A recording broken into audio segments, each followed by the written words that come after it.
True.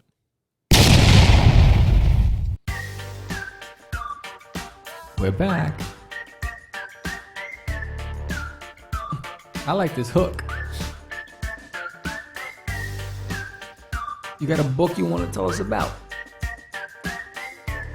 Well, let's talk. There's no other place to do it. Only on Catch the Craze. Catch the Craze. Welcome to Catch the Craze podcast. I am your host with the most, Sam the Crazy Man Vera, and I am with George, the Dreamer, Medina. Set it off, George. What up, yo? What's up? What's up? What's up? It's another What's day. happening, my brother? What's happening? It's an exciting day, dude. It's an exciting day. Although this is a pre-recorded show, since the last time we had our previous pre-recorded show, we were at 136 or 138. Now we are currently 146 subscribers, which is pretty fantastic. Yeah, the community's growing. The crazies are coming. The crazies are growing. Yes. You guys are doing a fabulous job. Keep them coming. This show is also coming next week. Yes. Episode 200. We are at 199 today. Wow. This is, So next week. Flying. Next week. Next week is on. Next week is on like Donkey Kong. Yes. Next week we got the big 200. We got a lot of stuff planned. We were talking about it off the air with Sam. Yeah. It's crazy stuff. Yeah, so we have a lot of crazy stuff. If you're listening to this show, if you're watching this show, you need to tune in next week and you need to subscribe. Why? Because the subscribers, we will be having trivia questions for everyone who participates on the live show celebration party, and there will be 3 winners throughout the show. So moments throughout the show, no specific time slots, we will be having different trivia questions about our show. So if you're a true fan, if you're a true crazy, you've been watching and studying, so you need to take some notes because it's on next week. You know? That's right. And So it's gonna be a good time. It's gonna be a good time. And then we also have a lot of special guests during the live show. Yes. That's gonna be fantastic. Yes. You know? And then we also have major announcements. You have announcements, you have guests, trivia. It's crazy. You know, it's 200. It's a 200th show. And we're trying to get 200 people packed in the room. Yes, social distancing, I don't know how we're going to do it. And by then we should have done it. I mean, we should have done it. Today on the show, we're going to have now a friend of ours, actually, he was on the show as an artist, not a comic book artist. He did a lot of design work. June Nunez was on the show many moons ago. He's in a band. And they have some hit singles out there. And now his band is on the show. DIGA will be on the show today. Really, really dope music. You know, so that's going to be people think they know the name of my band. my band.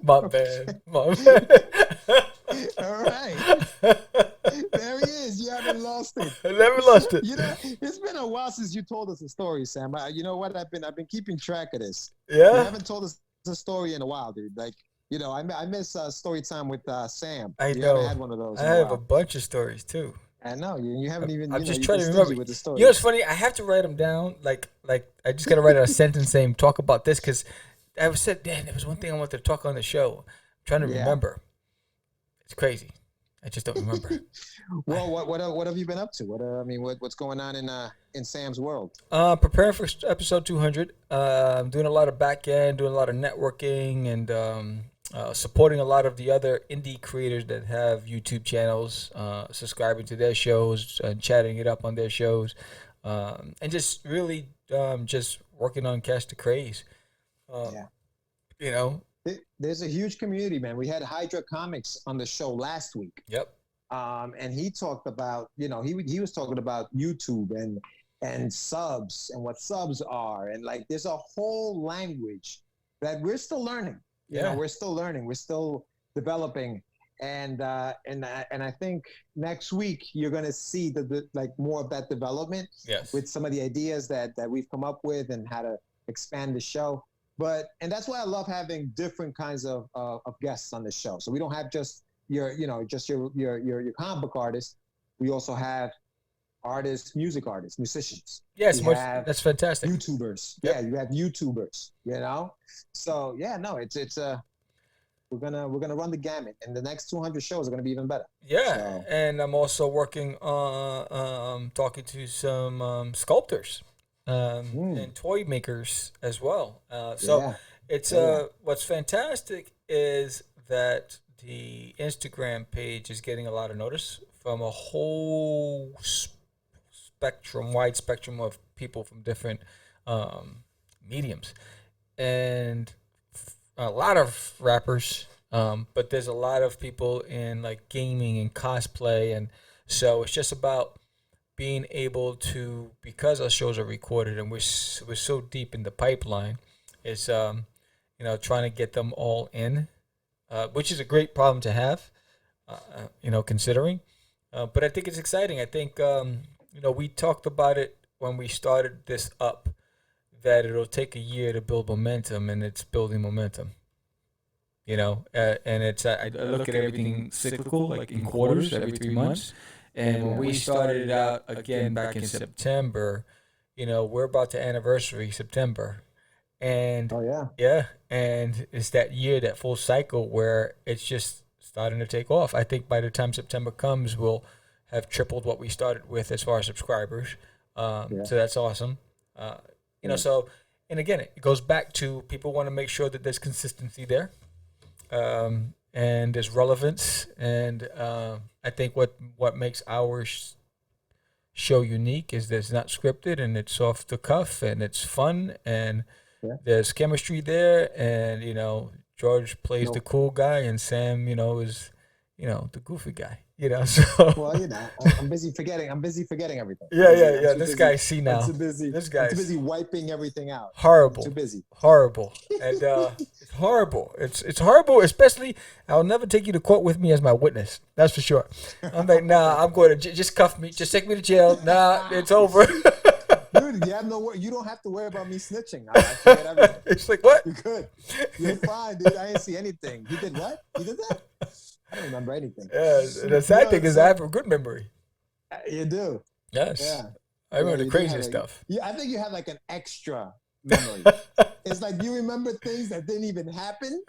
You remember those things too. Like it also happened this way. But yeah, no, that's cool, man. Well, that's the creative side of me, right? So it takes that experience and it enhances it. Yeah. That's about right. That's right. What else we got going on? Well, what we do? Oh, yes. We do have a sample of our guest song. I'd like to play for you guys. So there you go. Let me just play that real quick. And this is DIGA. And here's one of their tracks. I don't want to make a mistake again. So long to find you. So long to find you out. So long to find you. So long to find you out. Yeah, you covered your tracks. Nothing there behind you. An innocent smile, enough to buy you time. So long to find you. So long to find you out.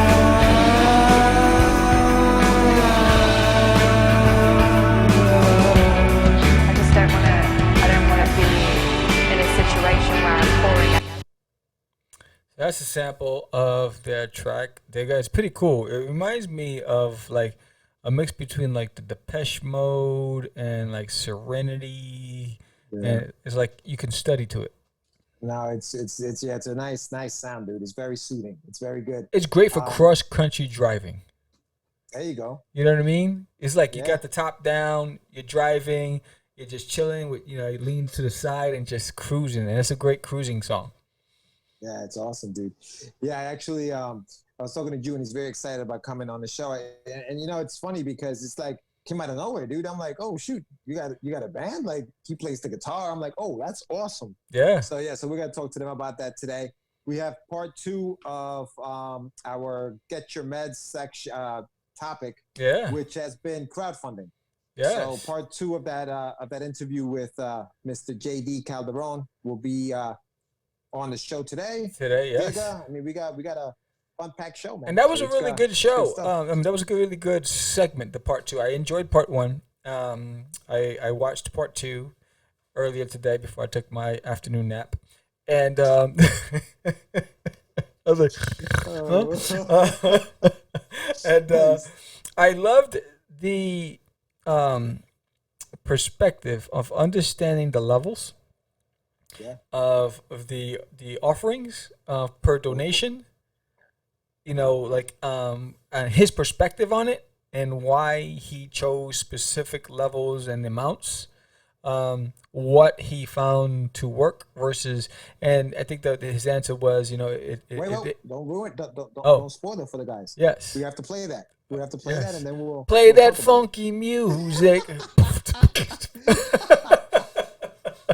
We can go right to it. We can go right into it. Yes, let's go right into it right now. Let's go right into it right now. Yeah, I know, right? Get your meds.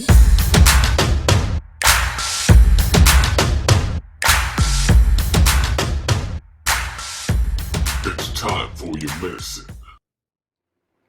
We've gone live. We got, we're ready to go. Mm-hmm. Once the campaign goes live, okay, what are some of the things to keep in mind now that the campaign is on? Okay, there's a bunch of different things. Because here's the thing.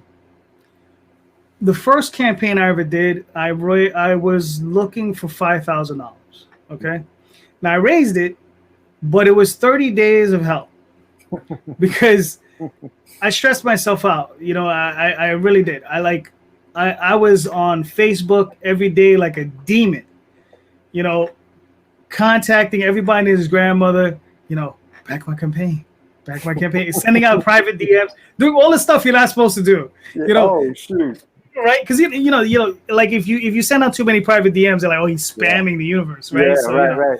And you probably should have done that prior, right? You probably should have warned people it was coming, so you wouldn't have to do all of this. I got you. Yeah. Exactly. So that's one of the things. The other thing you probably want to, see, my point is what you don't want to do is stress yourself out. Okay, because mental health is always a part of it. Because what happens is if you don't make it, you understand the toll it could take on you. So you don't want to suffer through that. Yeah. You understand? So you want to set an achievable goal, and you want to reach out. You want to already, and also like if you're going to do podcasts and things, you want to do it during the campaign. You want to do some before, but you want to definitely do some while you're doing it. And so you're going to want to set those up before, because sometimes, I just started doing my thing where I'm interviewing people, at this moment 3 to 4 times a week, sometimes 5 times a week. Yeah. But I'm getting to a point where I'm booking people 2 and 3 weeks in advance. Mm-hmm. So you got to understand that, you want to get in, but there are other people who also want to get in. Right. So you got to try to book yourself in early and say, okay, look, I'll be available here. I'll be available here. Right, you understand? So on and so forth, because you want to get in. So those are the things that, you want to set up. You also want to be aware that you're going to be posting every day on Twitter. You're going to become annoying. You're going to become a spam bot. You're going to sit there. Yeah. You're going to be on Facebook. Buy my book. And you're always going to be like cut and pasting, your little link in every forum or in whatever, Sure, And it's just continuous, because what it is they say, in advertising, you have to see something at least 3 times before your brain registers. Your brain registers it. That's maybe I want to buy that. So you have to be on it. Yeah. And you know what? Just you talking about like people being on podcasts. See, the podcast, like the Catch the Craze podcast, we record months in advance for a show that's going to come out next.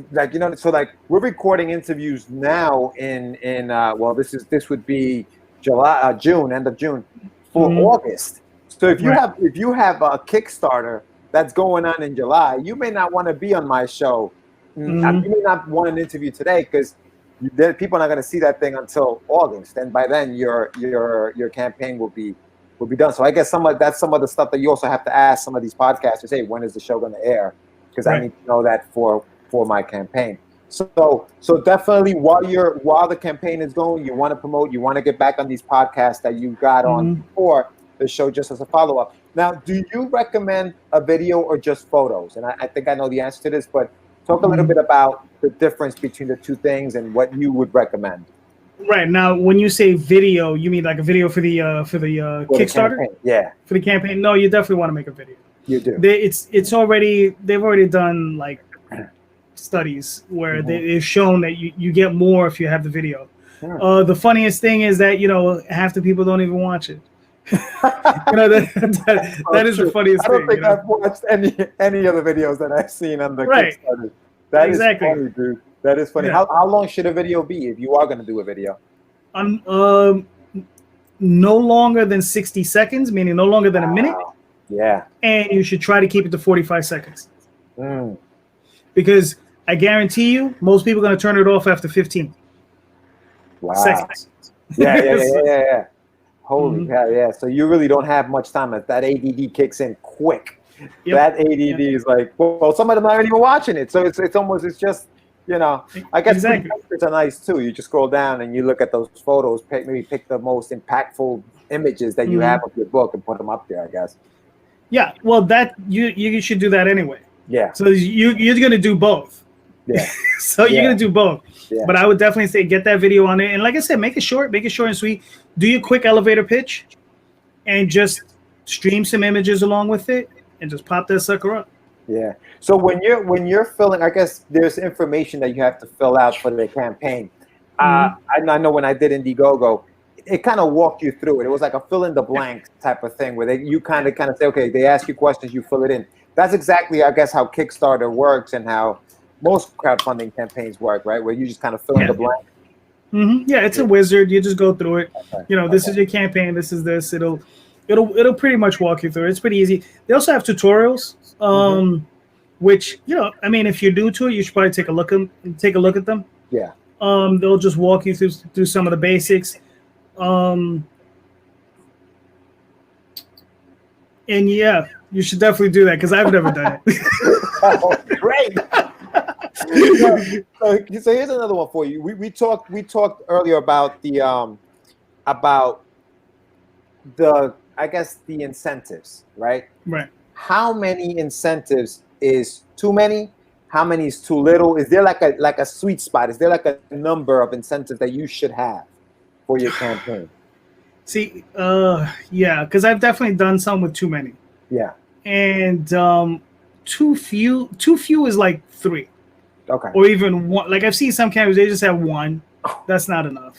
Wow. Yeah, I mean, if you just have 1, you better be selling gold. I don't know.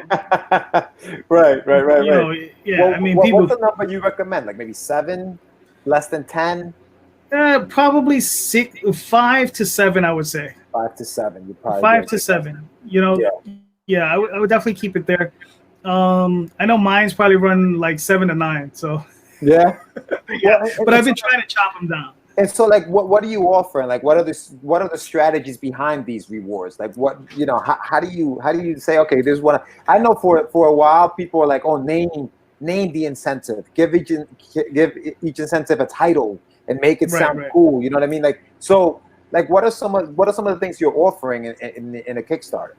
Okay, so I mean, for with what we're doing, myself and Daphne, what we do is we have basically three PDF levels, meaning 3 digital levels. Okay, so we have the basic one, which is just the book that's currently being produced, right? Then we'll have, because it's always a part of a limited series. So, let's say if it's let's say it's the 3rd issue, or what we're running now, the 5th issue, because the 5th issue, right? So you got the 5th issue, you just get that basic one, is like $6. Then if you want issues 1 through 5, right, then that's another level, and that might be like $10 or $12. Gotcha. And then I'll have like that same bundle 1 through 5 bundled up with my omnibus, which is 20 issues. So it's 560 pages, on top of all that, and it's probably like $26. Wow. but you're getting something like 700 pages worth of content. Yeah. So yeah, and then I have like for Oswald, I have like a super bundle, which is like I think over 1,000 pages worth of content. Is like my $40. God. Yeah, Really? yeah. Wow. So which one is like the bundle or the price point that you find people kind of like? That's the good one. That's the one that most people hit. It depends, because if I do enough legwork, like let's say on Oswald, that $40 one tends to do very well for me, because they'll be like, you'll get these people. They'll be like, oh, okay, well, this has like 1,000 pages worth of content. Let's go for that one, Yeah. But I also have a lot of regulars, okay, and they just get the basic level. They'll get, they're very consistent. They're like they'll get the 1 or 2 books is like $6, $8, whatever it is, but they get it. Right. And you can almost set your clock to these to those guys, and they're fantastic. They're awesome. Right. So it just depends where you're at, because I have regulars, so they'll just come in and take, whatever. Like I have, like, depending on like the 3 new books or the 2 new books or the 1 new book, that's exactly what they'll get. They'll get those. You understand? Yeah. Right. Yeah. So is there like a recommended price point for you? Like, do you look at like an actual number, or do you look at what you're giving them? Like, where do you, I guess you're looking at it from not looking at it from like a fan that's going to support. Like, do you look at it from that standpoint and say, okay, I think that this is a good price point for them, or are you looking at it as, okay, this is what I got to fill? I know there's like a line, there's like a thin line. Right. So where do you go? Like, what do you recommend as far as price points? I always fall on the side of my core costs. What are my core costs, and and the extra I have to make to make it worthwhile.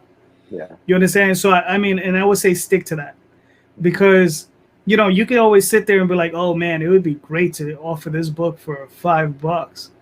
You understand? And then you're gonna be eating your shoes because you're just gonna kill yourself. You understand? I would love to be able to do the books inexpensively, but you just can't. You understand that the core cost is just too much. And I pay, like, okay, with Tall Tales is me and Daphne, so that's us, so nobody's getting paid.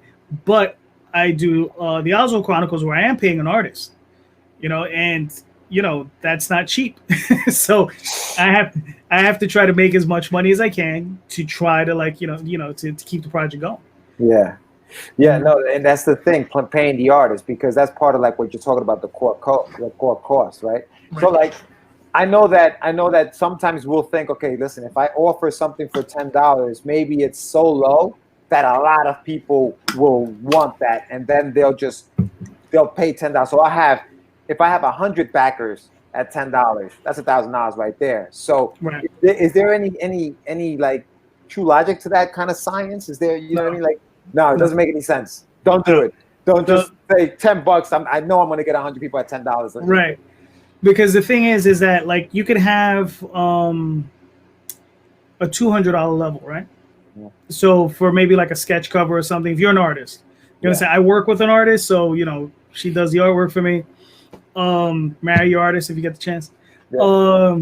But if you could do a sketch cover, right? Or even if you're working with an artist that you're paying, you could probably commission them to do some pieces for the campaign, right?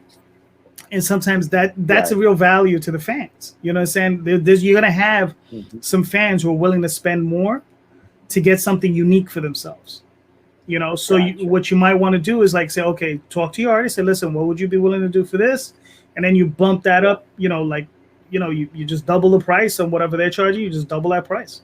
You understand? So if they're charging you $50, you say, look, I'm going to put it on a campaign for 100, 125, 130, whatever it is.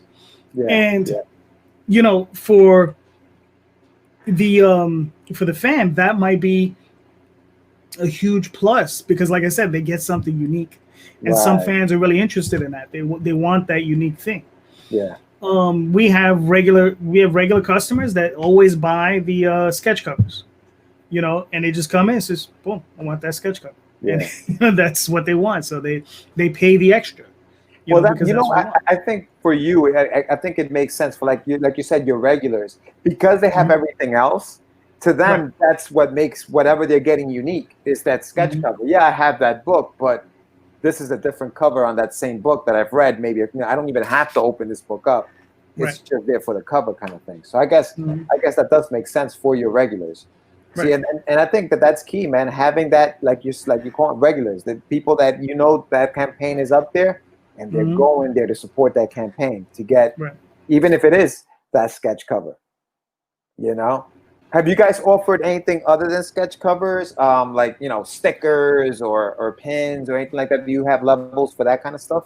We haven't done pins yet. We all right. So we're currently running a campaign, which will be over long before you see this. But we offer up what's called virgin covers. Yeah. So it's the regular cover of the book, but with no logos, no indices, no anything on it. Just a straight art. You understand? And we offer those up. And usually we offer those up for the same price as the regular books. The only difference is that you would get both books. You would get the one with the logo and the virgin cover. Oh, okay. That's cool. That's a nice incentive. That's a good thing for the fan. Yeah. Then also with this current campaign, you can buy the comic, and you can also get this guy. Look at that! Wow. Okay. So that's awesome. That's Silvermane, right? We got him produced a few years ago with a bunch of monkeys. He's a monkey. He's a marmoset monkey, right? That's awesome, dude. Yeah. And you can get, like this guy and a book, if you want. Oh, right. Damn, that's awesome. I like that. Yeah, so you can get creative with whatever you offer, especially on the higher levels. As you go higher, you can obviously get very creative with what you're going to offer. Yeah. Because also the thing is like I see everybody's different. Like I'm coming from an angle that like I've been doing it a long time. So like one of the things I did with Oswald was I used to write a lot. Oswald was originally prose, okay, as opposed to just comic books. It was prose, and I have a number of books that are in prose that are just about Oswald. I did about 6 or 7 of them. Yeah. I have probably about 3, maybe 4 of them out of print. I just don't have any more copies. But that happened because I was offering them up as extra levels. Oh. Okay, so I was able to clear out a lot of my back stock. Right. Okay. I got you. Like I have in my basement shelving. Okay.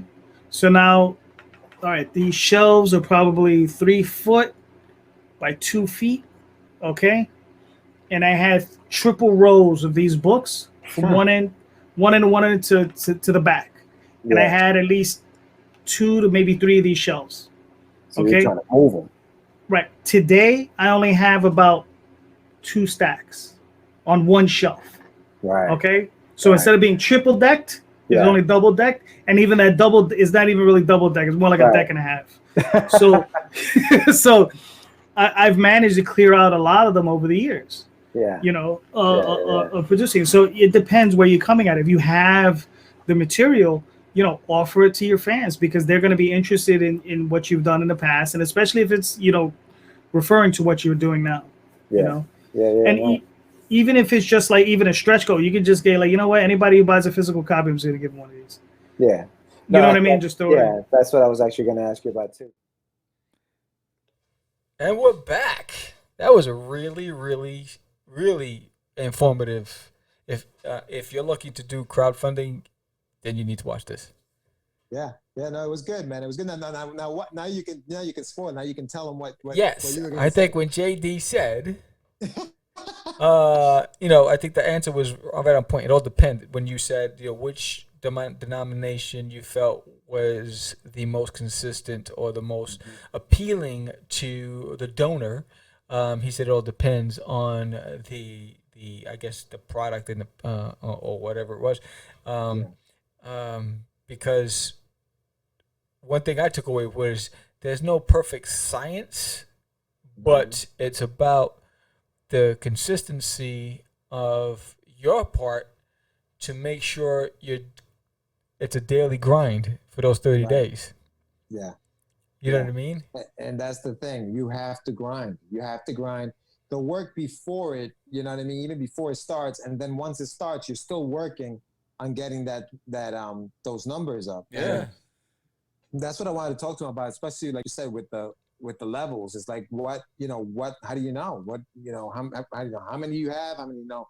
Yeah. All those things. It's good. It's a good information that he gave in those answers. I'm telling you, man, JD's great. JD sat down with me, man. We sat there for like an hour and we just discussed this thing. And he definitely gave us some good insight. But it's also exhausting too. It's a full-time job, so I guess it's like with any, what is it? It reminds me of the Jerry Lewis telethon. Remember back in the days? Yeah. So it's like you're constantly saying donate, and you constantly have to be on all social media platforms. You can constantly be in everybody's face. Not only that, I mean, your first episode, the back end work is exhaustive, right? Yeah. So you have to be able to commit. When we had Sam Johnson from Geek Girl, he said that he's lucky that he has somebody that helps him with the crowdfunding that does it. He said because it's a lot of work. You know what I mean? So that's the biggest thing I took away from it. It's the time before and the time during. Then it's the delivering on your commitments to those donors after. So it doesn't end. So for 3 months, you're busy. Yeah. Because it can take almost the amount of information you got to put in there and determine and make sure you're realistic. And it's at least a few weeks before. Then it's 30 days of grinding. Then it's after the fact, you got to make sure that all those donors get exactly what you said you were going to give them. Yeah. You know what I'm saying? Because you lose credibility the moment you drop the ball. It's totally, definitely. And when I asked him, I had asked him about the video, whether it's a video or a photo. It's good to have both. It's funny because she's right. Most people don't even look at the video. They don't watch the video. They just kind of go through your campaign and say, do I want to subscribe or not, or do I want to help this guy out or not? Yeah. A lot of the time, because you're dealing with people that you've been kind of courting in a sense. You've been courting these people for the last whatever amount of time before the thing even went live. They already know that you're coming, so those people are set. I think the video is more for like the people who don't know who you are. They're kind of just going through Kickstarter and saying, let me see, what is that? Oh, let me check that out. And then they play the video. So it's a lot, man. So it's a lot of work to do a crowdfunding campaign, Yeah. And he's done a lot. He's done a lot. Yeah, he's been successful with it. He's been successful. He's found the formula for it, which is pretty cool. And I think what my biggest takeaway is building that base first. Right. You know what I'm saying? And don't just jump in there half baked. Make sure you have a following. And I think what's interesting also is that without me even knowing, because it's been a little while since I've done that video for my Craze Stories channel. But the channel's growing in subscriptions off of the fact that every one of these shows has a link to my art channel. So for me, that's exactly what I'm looking for, is to build that following to a point where there's a consistent interaction and engagement where I feel comfortable enough to say, all right, now I'm going to launch that Kickstarter to go out there. So I think, it's especially for a newbie like me saying, all right, let's not get overzealous. Yeah, a lot of it is building. It's building that fan base. It's building. Those people that are going to say, "Hey, you know what? I'll throw $10 into that. Throw $20 into that. No problem." Yeah. And go from there. But not next week, because I don't think next week we're going to have that, because the show is so big next week. I don't think we're going to do part 3 next week. We'll play it by ear, I guess. We could play it. But definitely, I guess episode 202 will be part 3 of the Get Your Meds section. So check that out. Yeah, because we're gonna have the live celebration show. That's next week. And then 201 is a live show, right? 201's a live show. Yeah, back-to-back live shows. Back. We got back-to-back live shows. So that's awesome. Yeah. That's a first. And so that'll be fun. Yes. And then that's episode 202. Is 201 the reunion show? Yeah, we were thinking. Yeah, I was talking to Aníbal and Jonathan, and to come on and just do a little reunion show, episode 201. Nice. That'll be cool. Nice. Jonathan should You put know, on we'll that do that. outfit again. Jonathan can have his phone die. Yeah, And, no. Yo, you see the scramble beginning? around. You see the have you seen the beginning of the show on the YouTube channel? Yes. He's the He's like, best. oh. He's the best. Yeah. He's the best. I actually did it today, I think. I did the same thing today. But yeah, so then 202 will be part 3 of our this crowdfunding campaign, 4-parter. It's going to be a 4-parter. So this is part 3 will be coming up, and then after that we'll do part 4. Yes. And but it was fun. It's been fun. It's been fun doing these. So this is going to be good. Yeah, it's interesting. I've been getting some had a cat from Malaysia, I think. Oh, we got somebody. Nunez is in the waiting room. Nice. Someone in Malaysia that said, "I love your show. Been watching it. It's pretty cool." So I was like, "Oh, cool." So I've been getting a lot of comments like that. So it's building momentum. I'm excited about it. Yeah, no, that's awesome, dude. Yeah. Yeah, no, Malaysia. That's insane. Yeah, it's crazy. That's good stuff. Crazy. That's But really a good lot stuff. of it is on Instagram. So we got to get them from Instagram to come over to YouTube.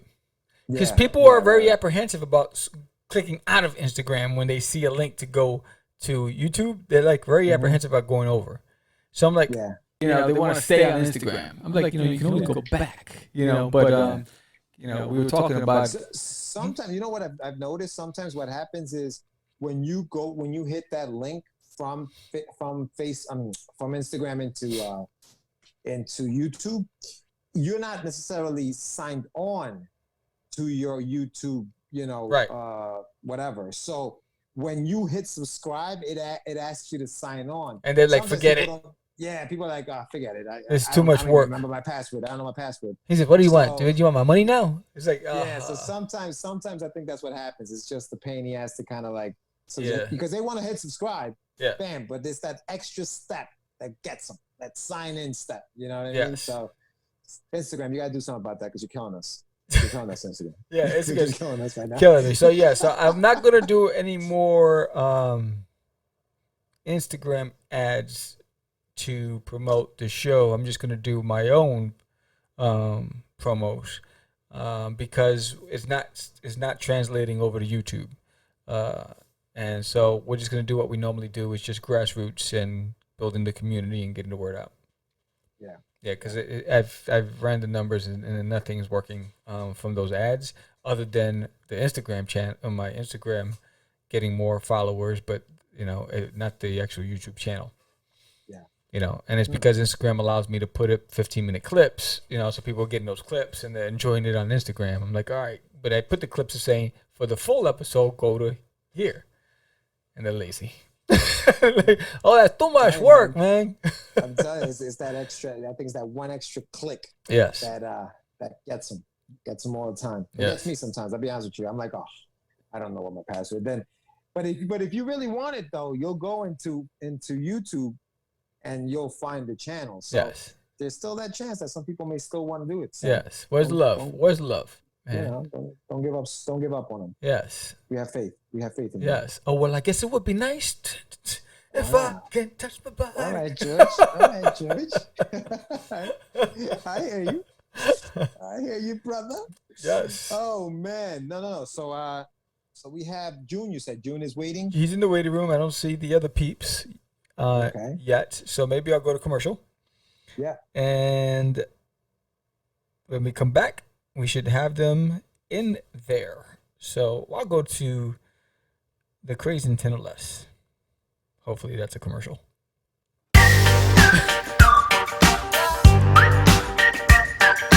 All right, welcome to the Craze in 10 or less. Welcome to the Craze in 10 or less. Welcome to the Craze in 10 or less. That's 10 minutes or under. This is not going according to plan. What the heck is going on? Oh, hell no.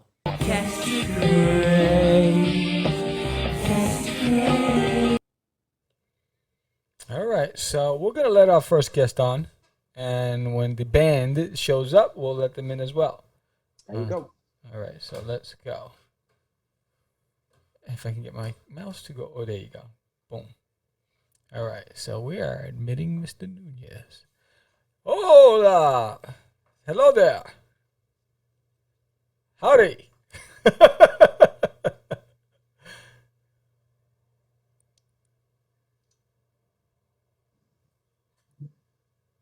Can't hear you.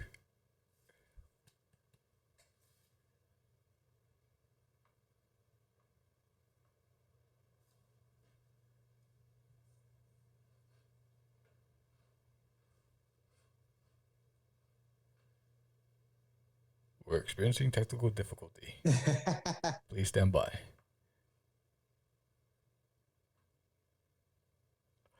I think that his mic is off, right? I think so, yeah.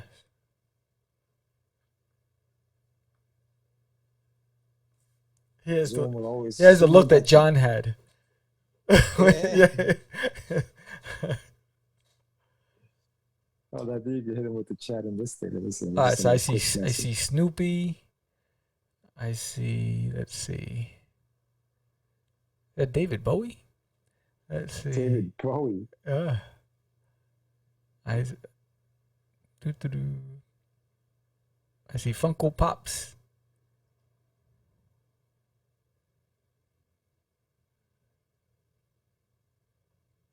Oh, so Sean is in the waiting room. All right, we got two. Two out of the three. We're still waiting for your. There. We're still waiting for your audio. We're almost there. All right, so here comes two. Oh, hello there. Hey, how's it going? Good. What's up, bud? Thank you for having us. You're welcome. No We're just worries, waiting. man. We're waiting for June's audio to work. Oh, okay, right on. Yes. I'm Sam, the crazy man, and I'm sure you know George. You guys know each other? No. No? This first time I meet him. First time meeting. Pleasure to meet you guys, and seriously, thank you for the opportunity. This is a big deal for us. Anytime. Yeah, no, Sean, listen, your music is awesome, man. I didn't even know June got down with the guitar like that. Yeah, it's so funny because there we go. There you Finally. go. Sorry, guys. There he is. Okay. This is my first Zoom meeting ever. Okay? Bear with me. Okay, I'm not up with all damn fangled technology. Yeah. Are we on? Yes, we're on. We're on, baby. We're on. Sorry, America. What's going on? Sean was about to tell us something. What were you gonna say, Sean? well, it's been a really long time. With June and Joe and I have known each other since grade school. Where the hell is Joe? Yeah, where is that guy? He's not in the waiting room yet, so. Oh, Chicago time or what? Probably is. It's 7:30 in Chicago, so if he thinks it's 8 o'clock, We're gonna have a problem. Oh, he's here. Joe's in the waiting room. Hold on. there he is. Let's get him in here. All right. Here comes Party of Five. What's up, fellas? It's great to be with you again, man. Same Yeah, here. June, welcome back, brother. Yeah. I'm not a virgin anymore. This is my second time. Even though the first time was over phone, now people could get to see my ugly puss. I like your setup. I like the setup. So again, I'm sorry, America. What's up, guys? It's great to be back, man. Welcome, Yeah, welcome. man. Great to have you. So much for having us. Now I gotta ask you, because of course I'm gonna take over the interview. So are we the first musical act you guys have? No, you're the second. Second. Yes, we had Serene. No, third. You're the third. You're the third. Hi. Yeah, you're the third. Yes. First band, though. First band. You're the first band. Yes. You're the first band. You're the first band. That's right. That's right. That's right. I'm sorry, I didn't mean to take over. Carry on. Sean was telling some kind of story. Yeah, sure. What were you saying? So it's real funny because my earliest memory of June is in the playground in second grade, drawing pictures of little box men, all going in the same direction, and we hit it off because we were both artists at the time. Nice. And fast forward another year, then we had Joe come in, not even come in on time, like start the school year when he came late. Yeah, you, Joe. What's up, bro? Always late. Hey, everybody, what's up? How you doing? Hi, Joe. You're doing. So it's been a fantastic voyage. I couldn't imagine how this could have gone any other way, because I'm doing it with some of my closest friends that I've known my whole life. And when you look at the combination, coming from Washington Heights, all being in the same class, into the same music, and then all of us writing and it making sense and us loving it, and then it coming out the way it did, it's the stars were aligned. That's beautiful, man. That's beautiful. So you guys go way back. So you guys go back to grade school. Now, tell us a little bit about the music. Like you said, what was your favorite music back then? Is it what you're playing now, or what was your favorite music growing up? Joe, you take this one because you. All right. It was not at all what we played now. Can you guys hear me all right? Yes. Yeah. Sorry for being late. June, like June said, I came to third grade late. I'm, old man late now.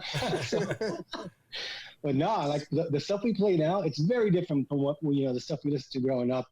There was salsa, merengue, hip hop was blowing up when we were kids, and stuff coming out of the Bronx, and then we lived in Washington Heights, of course, so it was going right across the bridge. That's the stuff we listened to, and then time moves on, and we get to junior high and high school, and everybody starts listening to a little bit of like downtown punk rock, and a little bit of like the stuff that's coming out of Europe. And then we get in, the clubs and the dance stuff, and then mixing into like rock music and the metal and everything all together. So I think everything we do has got it's got a little bit of that of all of that together. But in the beginnings, I mean, think about all the groups back then. We knew Sugar Hill Gang. Sugar Hill Gang. Like we were with the boom bap. Rappers Delight. Everybody knows Rappers Delight. Yes. Hip, hop, hip. Actually, we used to be growing up in Washington Heights. The bridge was like a block away to the Bronx. The bridge to the Bronx was a block away from us. So like hip hop. Of course, my wife is calling me now because she has to be part of it. Of course. Sorry, guys. But the Bronx was like a step away from us, and so we got to see the hip hop scene firsthand in our face. It came to our neighborhood before it even spread to the rest of the city, and that, along with, like Joe just said, our parents' influences like cumbia, salsa, merengue, R&B. My dad had like Elvis Presley records, which of course destroyed. And my mom had the Craze too. Yeah. And I have to give. I'm sorry. No. I have to give credit, especially to Joe while he's here, man. Joe really, once we hit teenagedom, he really hit us up with music that we would have never been exposed to. I mean, the first time I heard the Sex Pistols was in Joe's bedroom. Time I heard bands like from England that I would have never. Who else in Washington Heights had never mind? Joe had influencer. Yeah, so Joe brought all this weird stuff to us and opened our eyes, but really, we melded all this stuff together, and now I think we're just making our own thing out of all those influences. And sorry. In MTV is a big influence for all of us growing up, because we were exposed to so much European rock and all that other stuff that we were absorbing it. And, fast forward to our later years, then you get Joe coming in with his weirdo stuff. And we were like, well, what is this crap? And then, have a conversation later and be like this, yo, do you hear that weird stuff that Joe was playing? Yo, but it's kind of dope, right? I like it. So Joe, so where did this weird music come from? How did you get exposed to that weird music? You guys come from the same neighborhood. Where did you come with this weird stuff into the mix? That's I think the easy answer would be, once we got out of like the elementary school, junior high school phase, we all go to high school, right? We all split up. Everybody goes to different high schools. June was uptown in George Washington. I went down to Chelsea Vocational. I was figuring like, oh, I'm going to learn how to do some electronic, soldering and all that shit. But down there, all of a sudden, like everybody that's down there was from the Lower East Side. Kids that live in Chelsea, kids that live in the Lower East Side, kids that live way like south, and kids that came in from Brooklyn to go to Manhattan to school. And then all of a sudden, we all start pulling these different influences, and people are going to CBGBs. I'm like, CBGBs, what the hell is that? And you go there, you're like, holy shit, okay, this is different. This is really, weird at the time, but eventually you find out like there's some crazy rich New York history down there. Sure. But then after that, being down there, it's really easy to just after school. Like I don't want to. It was a 40-minute ride on the A train back up to 181st Street.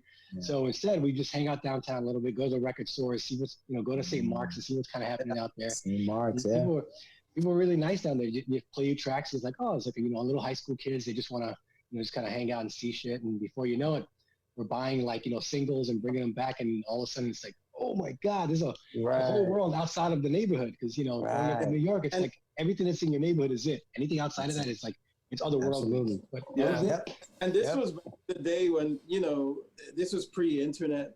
We're dating ourselves here, I'm sure. Yeah. But it's pre-internet, and so you had to search. You really had to search for stuff. It wasn't like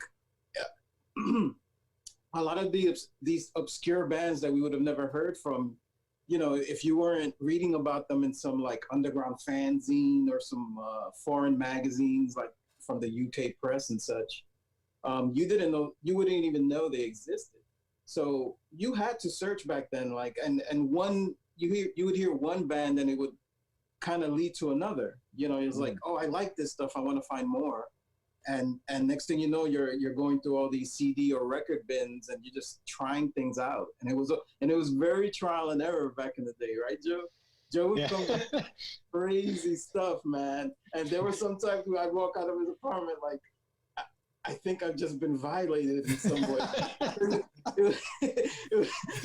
But again, so man. But it was wild back then. It was a different scene. We grew up. It was predominantly a Latin and African American neighborhood. So those were the predominant musical forces back then in our community, at least. So we were the weirdos. We were like the guys. Weirdos. Yeah, we wear the weird band shirts, like Sean is. Oh shoot! Yeah. We had the weird hair and the weird clothes, and my sisters would be like, "Oh, there goes June listening to that devil music again." Nice. Nice. He thinks he's white now. But that's crazy, right? That whole perception, like you listening to different music. If you're listening to salsa, merengue, bachata, whatever, you were white. You were trying to be white. Oh yeah. My parents disowned me mad long ago, and they still haven't taken me back. Nice. All right, so quick break in the action here. I just want to introduce you guys to our audience. This is DIGA, and I'm here with Sean, Joe, and June. Guys, thank you so much for coming on the show. I know we've been going back and forth, and we've already started the interview, but I just figured I'd take a little break just to let everybody know the name of the band. Yeah. Question for you guys. The name of the band, where did it come from? How did that come about? Yeah. Sean. Well, we had a mutual friend that was around with us as well. And I didn't think you'd actually tell this story. Oh, it's story time. It makes no much sense. I grew up in Washington Heights. I'm basically Dominican by default. I was Dominican anyway, but I just kind of went with it. So, we have all of our friends. It was quite the blend. And this one friend is, he's Dominican by ethnicity. So whenever I would call his house, his stepdad would pick up the phone. And I always found this to be so hilarious. He would be like, DIGA. This was so he was the bitterest person on earth.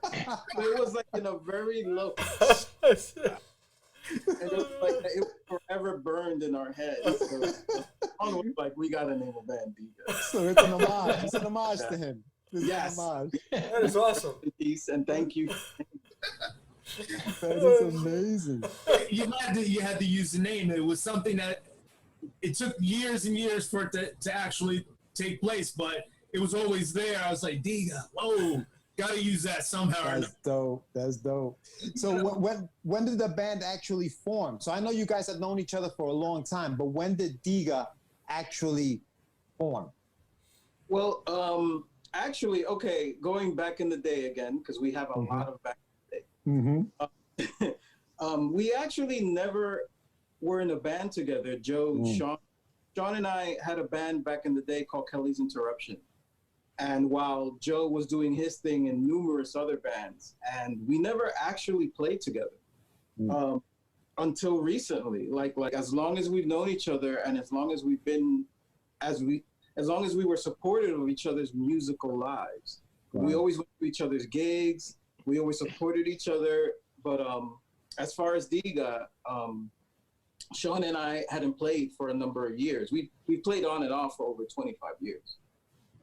He's like my musical brother, like no other, really. So we started working again on music early, was it late 2018, I think, or something, Sean? It's just a little bit over a year now. It's about a year and a half now. Yeah. And we had met up at June's cousin's house in Jersey, and it'd been the first time we'd seen each other in a while, and we got to talking, and it was, things started flowing again, and it was like, yo, why don't we revisit some of the stuff that we left off working on, some time ago, and just record them just to get it out of our system, put it on audio, and then see what happens from there. Yeah, there was a lot of unfinished business. A lot of unfinished business. And oddly enough, we just decided, well, we're not going to go to a studio and do this. Let's just do it on our own. And we set up in June's apartment, literally in his apartment, and brought over all of our equipment and just started recording on GarageBand. And we hadn't been writing for a while, so it was like coming back to it again. And at first it was nerve-wracking because I wasn't used to recording my guitar parts and stuff like that. So I remember getting on the phone with him after our first trial run and being like, dude, I suck. I don't, terrible. This is garbage. We're not making it. And sure enough, it started to flow. But I'll let you go to the rest of it. Yeah. We just we picked up where we left off. We had a lot of ideas and songs that were very unfinished and that kind of still held up in our eyes, at least. And we said, well, let's pick out a few songs that we never finished, and just for fun. It was just for fun. Let's finish. Now, these were songs that you wrote individually, or that you guys wrote together that you guys never finished? We wrote together. Yeah, we wrote okay. The dynamic between Sean and I as far as songwriting is we each would bring in an idea. Mostly Sean, he would be usually the spark, and then keep adding parts till it's an actual finished song. But it got to the point where we had a number of songs that were in varying degrees of completedness. Is that a real word, completedness? I think I just made. Why not? Yeah, do it. Go for it. It is. Explanation. But it got to the point where we made a decision. We were like, we were in a total DIY kind of mindset. We had gone through so many bass players and drummers within our musical journey, and now with technology, we didn't have to do that. But our music is very rhythm oriented, and so bass and drums play a huge factor in our eyes and in our ears. And Sean called Joe up and said, yo, would you want to finish these? Would you help us finish these? Joe is the most amazing bass player I've ever played with, hands down. Nice. I don't say that because he's my friend. I say that we used to say that back in the day when we'd watch him in other bands doing gigs. We'd be like, why isn't he playing with us? We would always be like, why isn't he playing with us? Because we're not good enough, damn it. but it's amazing. And so he said yes. I guess we caught him at the right time. Right. And it's been so incredibly harmonious since then, to the point where it's like we can't imagine doing music without him at this point. He's such an integral part of our sound. And again, he's one of the finest musicians ever. So we're blessed to have him. We're so fortunate. But ever since then, we've just been on a roll. We've just been continuing to write and new ideas and one after the other till we just said, well, F it, it's time to release some stuff. You know? I have a very vivid memory about how it all came together. And it was almost around this time last year. And Joe had just pretty much started working with us, and we had given him an idea, and I was on a family vacation with my whole family. We were driving across country, and I was somewhere out in like Wisconsin or whatever, or Wyoming. So I'm on this big, wide open road with mountains all around and everything, and Joe hits us up and is like, yo, dude, I put an idea down on this track. Take a listen to it and let me know what you think. I was like, all right, bet, whatever. And, you know, I was anxious because this is the first thing we're really starting. And I put on my headphones. The whole family is asleep, driving down this big, wide open road. And what I heard was so amazing. I literally started crying. I couldn't hold it because Joe hit it right on the head, like first round out of the bat. And I was like, well, this is it. This. To be fair, it's not hard to make Sean cry, though. Yeah, that was the goal. That's the goal. I was like, all right, I'm going to make a baseline and make him cry. So guys, I'm going to go one by one. So Joe, who is your biggest musical influence? Oh my God. Let's see. I say as far as like bands, I can name two. And I think are great. From a rock side of things, I would say a band like Tool is probably a big one for me. They just have such a crazy, immense, intense, like sonic understanding of kind of what's going on. It's spiritual, but very heavy. And I would say somebody like Massive Attack is another one. That's a British act, very deep bass, kind of heavy, beautiful drums, beautiful melodies. I think those two together, to me, I was like, that's a perfect combination of like things that make me go, make me cry like Sean. Yeah. What about you, June? Oh man, that's a tough question. We could be here all night, and I don't want to bore you to death. I'm gonna say we just did an interview with an English tabloid thing. One of my biggest influences, there's gonna be weird. There was a producer back in the day. I'll be honest with you, I don't even know if he's still around. And his name is Arthur Baker. And the reason I love him, he was introduced to me by my brother. My brother was a DJ, and he'd play a lot of remixes of songs. And back in the day, they would do remixes of like rock songs, like Billy Idol songs and stuff. There would be like a dance remix to play in the clubs. And Arthur Baker was one of these guys that would take like these rock-oriented things, these songs, and he'd make them danceable. And I remember my brother playing them at these parties that we throw, and it was so exciting. It was like, holy crap. It was like, it's guitars, but you could dance to it. And just like Joe said, with Massive Attack, it's a great reference. I really love that. I like that juxtaposition of a hard guitar but also coupled with melody and something that you could move to, something that moves the crowd. So really one of the things I really want to explore with Diga. Gotcha.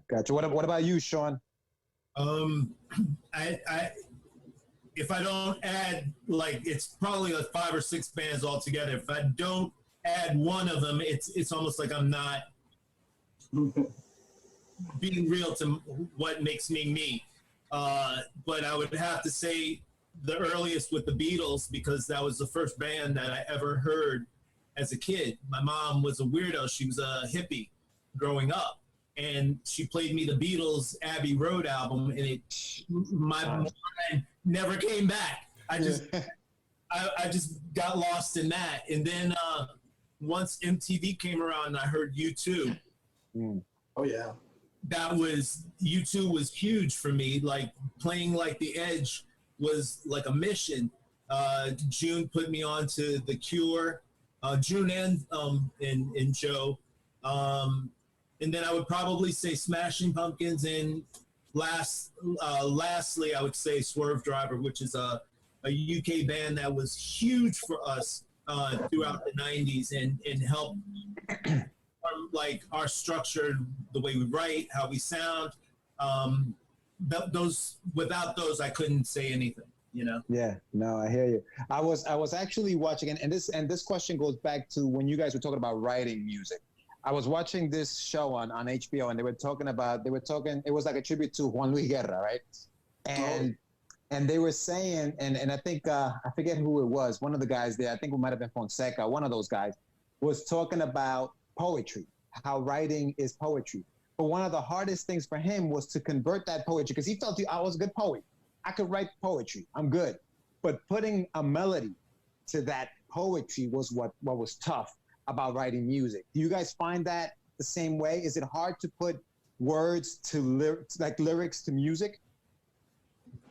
I'll leave that for the singers in the band. Joe, you want to go first on that one? Yeah. That's like the everybody's like searching for the holy grail there, right? Like what comes first? Is it I guess it always depends. Like sometimes I remember like when you think about inspiration, when that all hits you.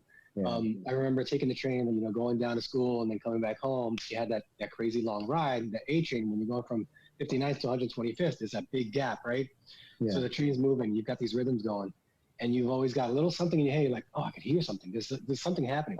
At that point, there's no words. It's just rhythm and something happening. It's like you get home, you're like, oh, I gotta try and play that thing that I just heard.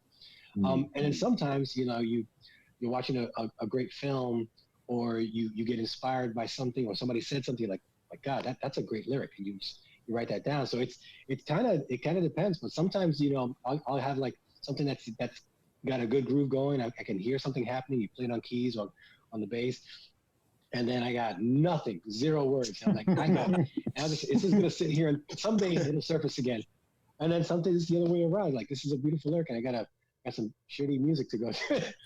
And I just kind of wait around. But yeah, I don't think there's one way. It's like whatever is the easiest. But I can see that. I can see that perspective now. Yeah.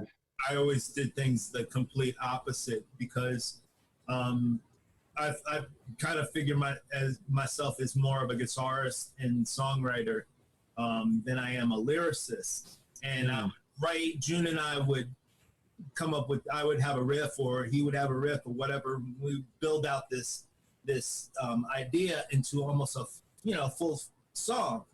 And then we'd have this song, but no lyrics. And I would, just take it and then just play it, repeat it, or like just keep, it would be on repeat all the time until I would actually have a scene form in my head as to what I envisioned that could go along with it. So our music, in some ways, what we felt about it is that it's very cinematic, borderline soundtrack.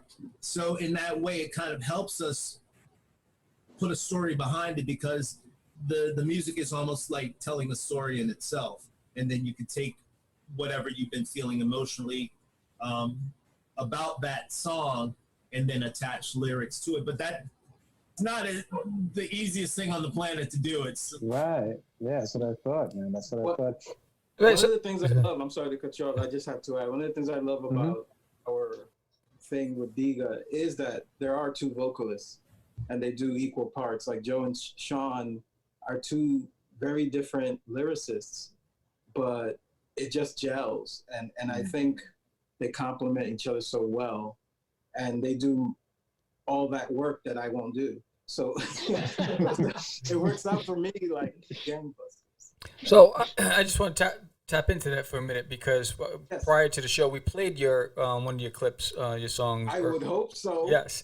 And one thing I was telling George is, like, it made me feel like going into my car and taking a long drive.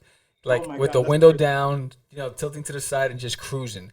You said magic to our ears. I'm sorry. And so when I heard you saying that you were driving in Wyoming and you were listening to it in your car, I mean, that's the mood that's the feeling that I felt. So how important is I guess, the theme or the story or the melody, the lyrics? How important are the lyrics to that sound?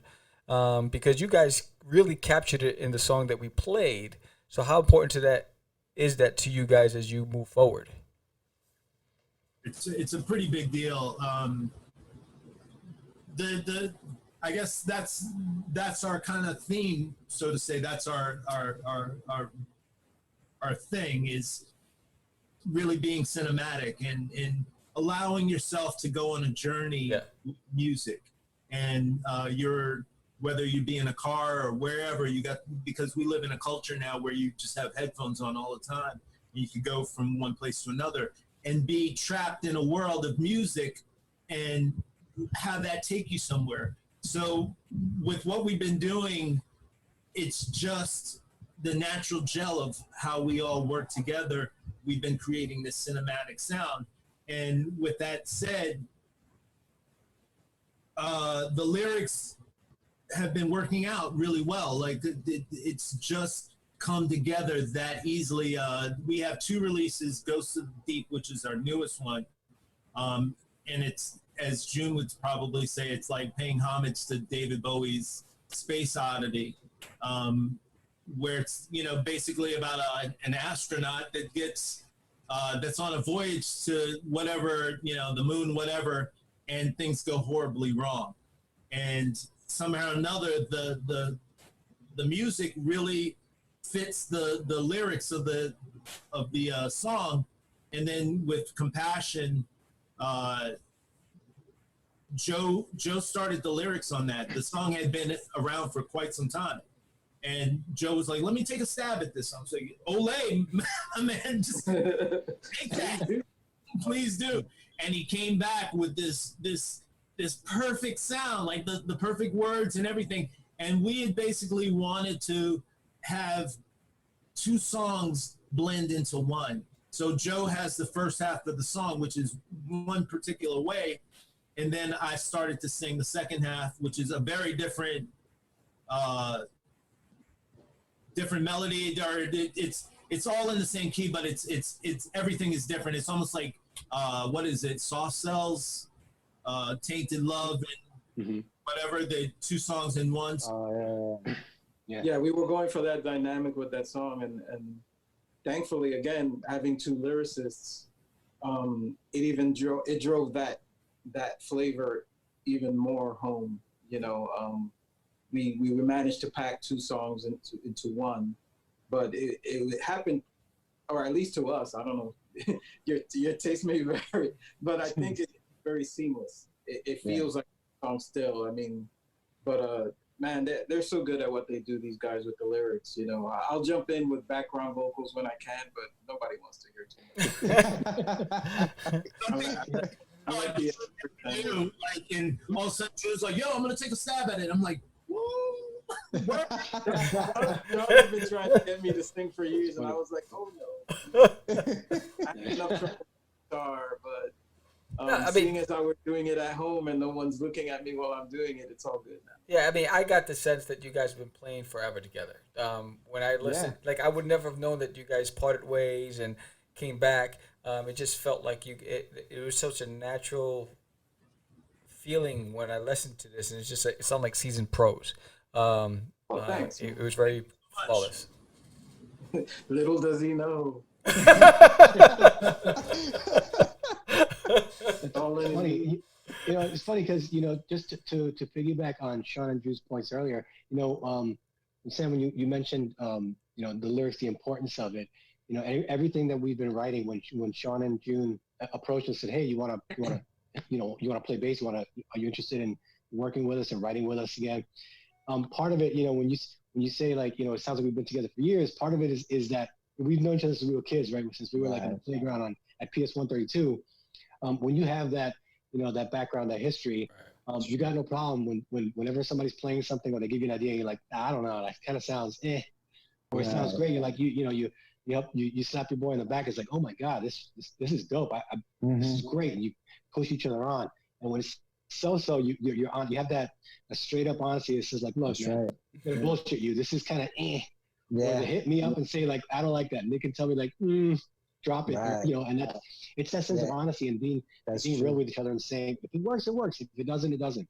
But getting the lyrics, if you have the music sounds beautiful when we're doing it, the lyrics should have, you got to give that same love to the actual words themselves. And you got to give the same love to the cover of the actual like record, what it's going to look like. Every piece has to have that much love. If not, it's that chain, right? As soon as one piece of the chain is broken, then it's just kind of, it can easily fall apart. But I think we've all been doing a pretty good job of, keeping each other honest.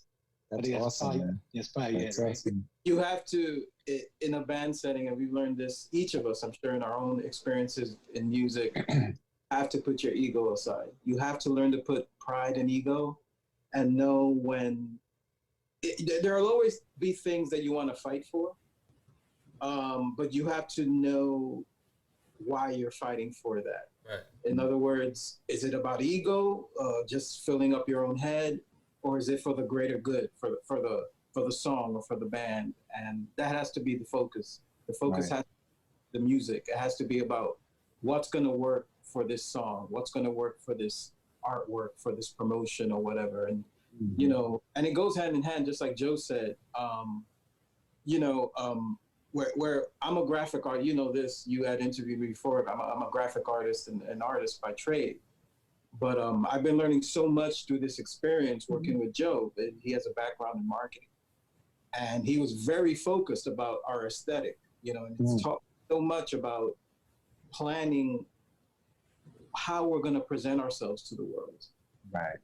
Works. It really does. The proof is in the pudding. I mean, I love seeing our promos up online. I think they have a really good effect, and they go hand in hand with the music and what we're doing and the overall vibe that we want to put out. So kudos to you, and I won't fight you anymore. I'll always fight. I love that logo. Who designed the logo? That was a collab. I started the logo, but Joe took it and made it us. He really did. He refined it, made it our own. So again, Joe has got he's got an eye, and it's so funny because we've known each other so long. Literally, we've known each other so long. We all joke with each other sometimes, and there'll be points where like I'll talk to June, I'll be like, God damn June, like with his like Gestapo ways, but you know what?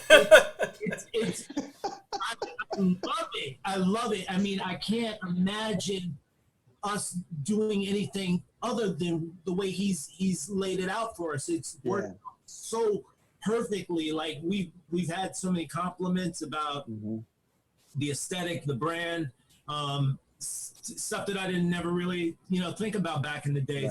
Right. Trust the man wholeheartedly with everything, and that's what this is all about. We're in a band where we trust one another, and you have to let go. You let go of the ego, let go about whatever, and let everybody do what they do best. And Joe is a master at that, and June is fantastic with the art and the visuals as well. So awesome. It's a great. It works, yeah. It's interesting because George and I off the air had that same conversation about trusting your partners. And I think that's the key, because one of the things that make George and I successful together is the trust factor. Like, George knows that I'm a mad scientist and my mind's always running a mile a minute, right? and George is like the sensible guy. And he's like, slow down, and I'm running. But we balance each other, and there's a trust factor, So I know that if I'm away and he has the keys, all is good. And I think that's the message that I'm seeing with you guys, is that chemistry and that trust has to be there in order to have that success. Isn't that? I think it's part of the greater good, like you said, June. It's all about, like, even like what Sam was saying. We trust each other, but the focus is, for example, in our case, the show. Make sure Catch the Craze is the best show it can be. you know, regardless of who has the idea, I don't care who has the idea. I don't care whose idea is better. Right? It's not about that. It's about what's going to be better for the show. You know, and I think that that's something that you guys also seem to have. Is like what's best for the band. What's going to make us better. Yeah, it's you have to put the ego aside and the pride. Big time. You know, I people ask me, you know, what does it take to be in a band? I say it's like a marriage. It's like a marriage where you have to. There will always be compromises. You know, one of us will come up with an idea, and of course, as musicians, we'll hear a song idea in our head in a certain way. Right. And by the time the whole band is through with it, it's totally a different monster. But that's the exciting part for me. That X factor is what keeps it going, and you know, it's playing on each other's strengths. That's truly what a team is about. Yeah. You know, a star quarterback is only as good as the team around him. Right. You know, and of course I'm the quarterback. Thank you. So it's very democratic, very equal parts. It wouldn't, if one of us left, the whole dynamic would change, and it would be totally different, and probably wouldn't work. So it's we kind of naturally and unspokenly have been doing that. We just put our egos aside, and it's about the bigger picture and keeping the focus. That's what's up. So what's next? What's next for you?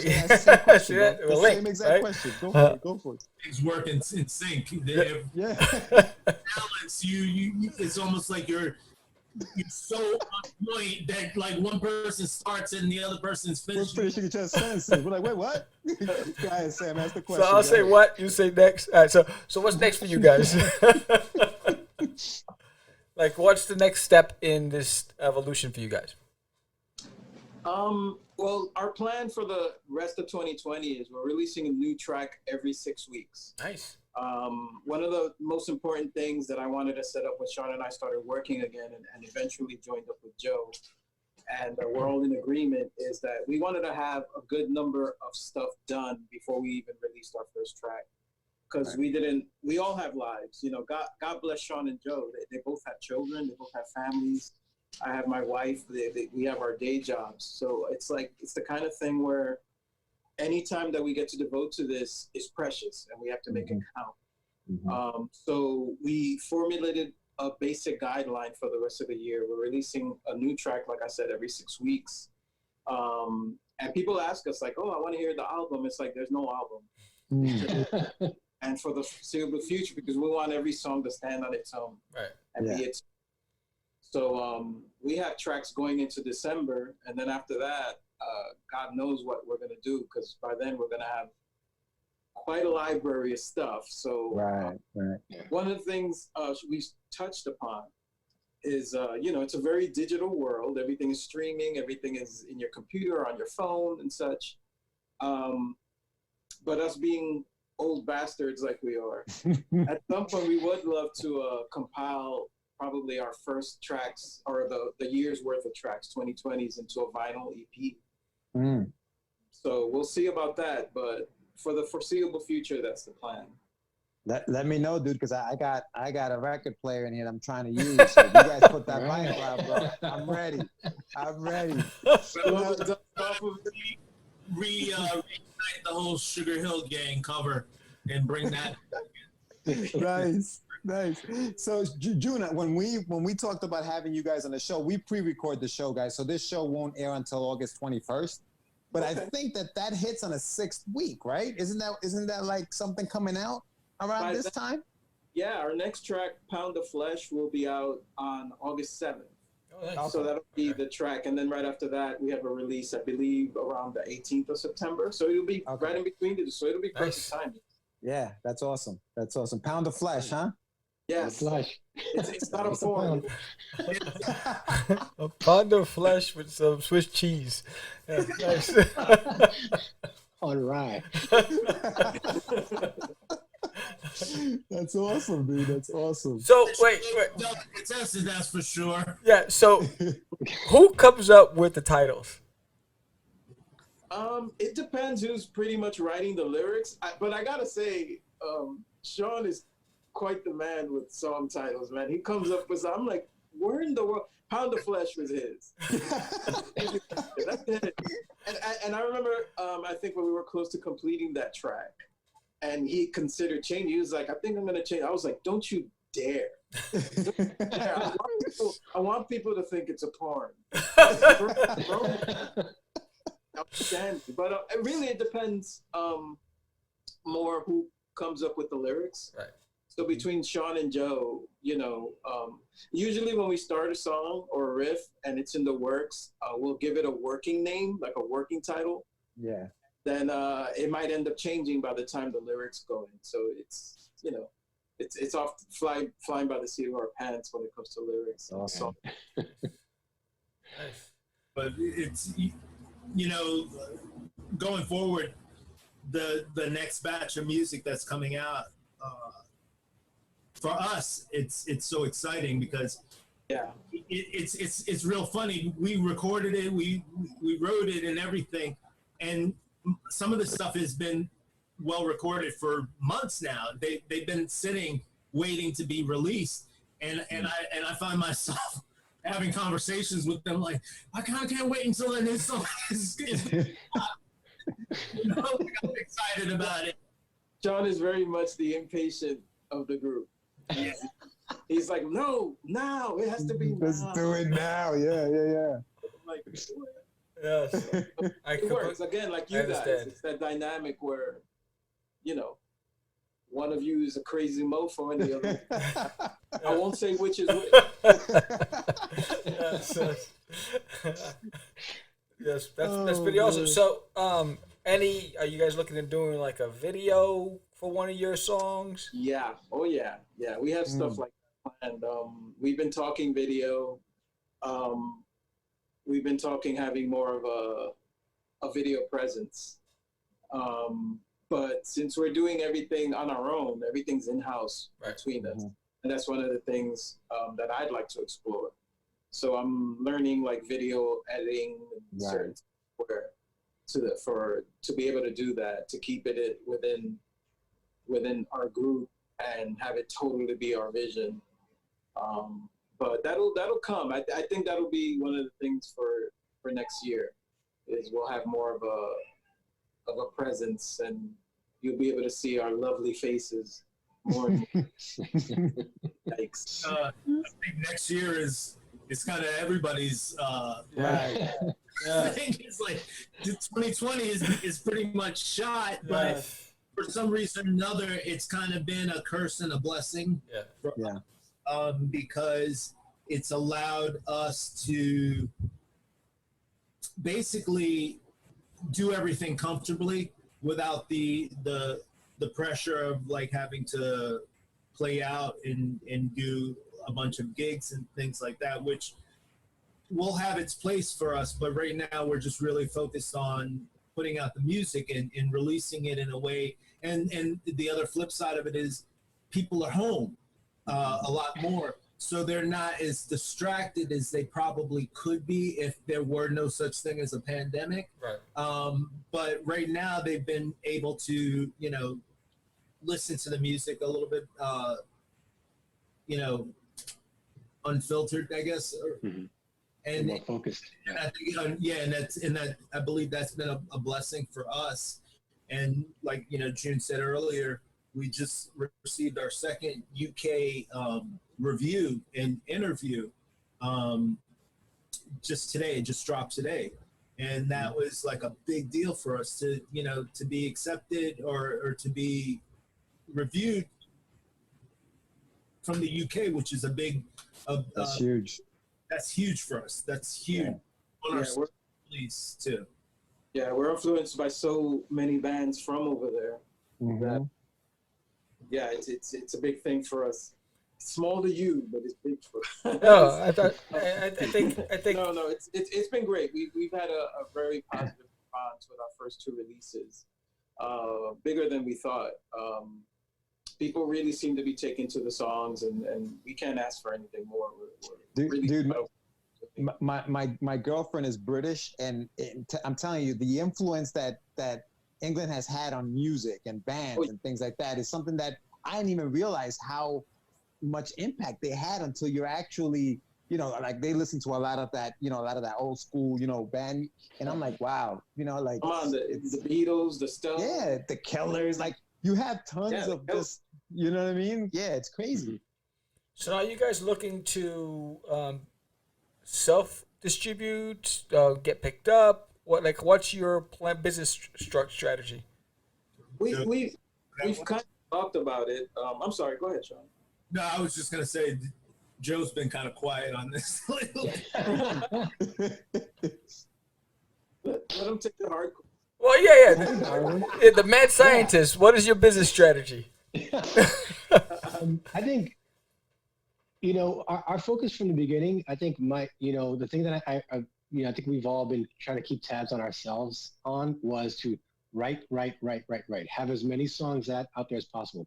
Self-publish, self-promote, self-write. That way we can focus on good quality, right? Good quality work, good quality product that's out there that people can enjoy, and we're not worried about having to, like any business that would be out there like that goes public. You have to please all your stockholders. Right. We don't want any stockholders right now. All we want to worry about is making sure that it's music that we love, and if we love it, somebody else is gonna love it. Whoever doesn't love it, what can I tell you? There's other music out there too. We listen to many different artists as well. Right. So it's okay to each his own. But I think, if we think about the bigger picture, like beyond 2020, after 2020, once we have enough stuff going out there, we make some traction. We have to revisit. Like, I'm very happy with us releasing our own content and just building relationships with the appropriate parties, whether it be in the marketing side, right. Partnerships with folks. How can we help other artists? How can we help other, potential like media agencies? And, I work in an advertising agency, so I understand the ins and outs of being able to license. So however we can, right. We talked about stuff that sounds cinematic. We have an affinity towards instrumental stuff as well. So there's some songs that we have that in the works that are may gear more towards a instrumental and potentially a version with lyrics as well. Yeah. So there's we're trying to keep some of those avenues open to kind of future proof it, if you will. Mm-hmm. But I think in the short term we want to self-publish, self-promote, and with the long-term goal of being able to establish and make those connections to kind of push to have the partners that would come on and help us grow. Very smart approach. Yeah. Yep. Yeah. Very good. Do you guys do gigs and stuff like that? Do you guys do any live performances? Do you guys have anything like that planned? My friend, you know this. I know. George, remember, George is on Mars right now. He doesn't know that we're social distancing. No, I mean after the social distancing. After, obviously. Yeah, right now. What are you doing next weekend? Tonight. Yeah, it's something. Sean, that happened soon enough for Sean. He really. I know. He's with me. Sean knows. Well, hopefully, I think that'll come when the time is right. Yeah. We have a very full sound, and so we can get away with doing stuff ourselves. But in a live setting, we would probably need maybe a couple more members, like a keyboard player, an actual drummer. So I mean, it would entail certain things, but I think I can say for the three of us, it's something that we would aspire to at some point. Yeah. The timing has to be right, though. Right. And again, as Sean mentioned before, that's the irony of us debuting our stuff during this whole pandemic thing, is that we can't play live even if we wanted. We have to rely on a strong online presence, which for now is all right with us. Right. We need to rely on that. But yeah, I mean, as a musician, at some point, yeah, every musician is going to have the itch to play live and see faces and get immediate. So hopefully, our ugly faces won't scare anybody off when that time comes. So don't worry, you guys will get free tickets. Sounds good. If things go the way we hope, it'll work itself out. There'll be a natural progression to the way things go. And so far, so good. Like, we have a good start. Like, the music has been getting a really good reception. People are warming up to that. We're slowly but surely building up our fan base, getting a lot of positive feedback, and what you guys said today was spot on. I can't even believe that you used the reference of wanting to get in your car and listen to it, because that is almost the way we structured it. And June and I, when we were in our early 20s, we both lived in Allentown, Pennsylvania. And one of the things that we used to do, because there really wasn't that much to do, we had our own band, but we were, you know, in the process of understanding ourselves in music and in the whole band dynamic thing at that time. And one of the things that we used to do was jump in my car and put on some of our favorite music and just drive with no clear focus. We just wanted to drive, just to listen to Escape and be absorbed by the music and let that like kind of surround us. And I have very fond memories of just being in a car and the windows open and everything is going past you and you're just listening to great music. That's like a test for us too. That's like how we know, like we would test, like we would do a song or a demo of it, and we were like, if it doesn't sound good in the car, it's not happening. Nice. That was nice. Yeah. So when you said that, when you made that reference, we were like, awesome. We're getting the vibe that we want, you know. Nice. So, what would you like everyone out there to know about you? How can they reach you guys? How can they find out more? Where can they get your music? We're on all like the big platforms: Spotify, Bandcamp, Pandora, Apple Music. We're on YouTube. We could find us on Instagram at DIGA Music. We're also on Facebook, but our IG feed is where we post anything that's coming up. We're very active on it. We're very much in touch with our fan base. Yeah, that's mostly where you can find us, but we're on all the big platforms for now. With each release, we always promote it like 2 weeks in advance, so everybody knows ahead of time. Our next single, Pound the Flesh, will be out on August 7th, but it will be available for pre-order on Spotify as of the 31st of this month. Oh, nice. So you could pre-order it and have it go direct in your playlist once it's out. So do it. Follow us. Add us to your playlist. If you want more DIGA, you need to add us to our playlist, or your playlist, not my playlist. I'm already. Yeah. There's all those drugs I took in the 60s. The 60s. Hello. Took those before I was born. And you could contact us via email, digabandmusic@gmail.com, if you have any inquiries. But feel free to hit any of us up with any questions, any requests, any interviews and such. We're always available, or we try to be as much as can be. Anything you guys want to add? Or have I said too much? No, you're good, man. I think you gave us a lot of information. The only thing I will say is that, again, the show airs on the 21st. So a lot of that Pound of Flesh would already be out. But either way, put that on your playlist and definitely support the band, because you guys, you're incredible, man. I thank you so much for coming on the show. Appreciate it. Thank you so much. Thank you. I actually just do like kind of like I don't need to see.